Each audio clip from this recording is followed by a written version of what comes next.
Hello guys, so may problema yung change over ng main air compressor namin. So ito yung change over.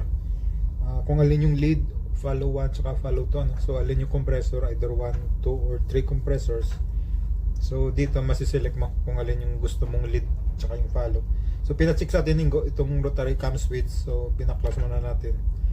At chinek yung contact So na-confirm rin naman natin na okay naman yung contact kahit anong position. 1, 2 or 3. So lahat ng yun okay naman. So next na step na ginawa natin ay chinek muna natin yung diagram sa auto mode. So natitrace natin ito na mayroong timer para mag-energize doon sa may main contact nya. So auxiliary timer ito pag naka-auto. So pag manual, direkta naman kasi siya. So based sa diagram na to, yung timer na to pag naka-auto mode, so parating naka-energize ito. So meron lang siyang trigger circuit, trigger na coil para mag-start ang countdown. So minisure natin yung coil. So meron siyang voltahe. So minisure natin yung auxiliary contact niya. So meron 220 volts to 23. So ibig sabihin open siya, pag live kasi voltmeter yung ginagamit natin, so ma-distinguish natin kung alin yung open.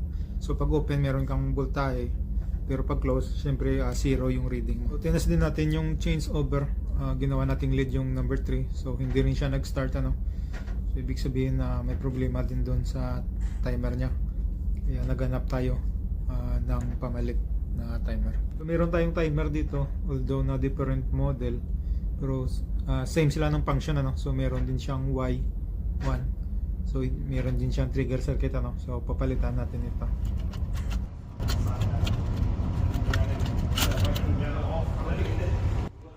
After natin magpalit ng timer, so tinest muna natin ito bago tayo mag-move dun sa kabilang compressor. Okay.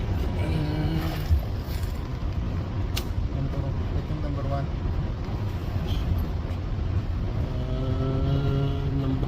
Sorry. It's working. Yeah, it's working now. It's working and it's starting, yeah?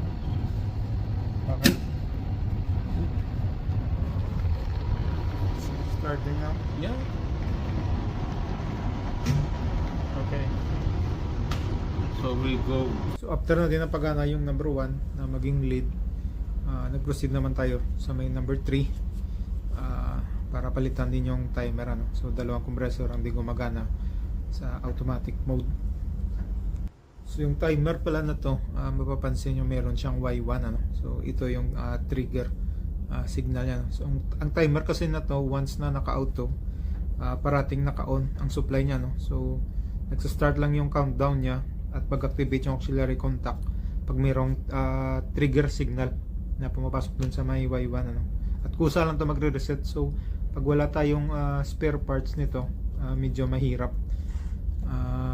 Di kasi ito pwede palitan ng ordinaryong timer.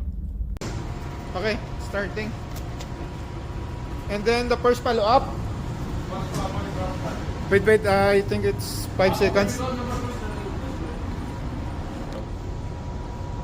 Okay, so start. Yeah, 3 is running. Yeah, okay, 2 and 3 is running.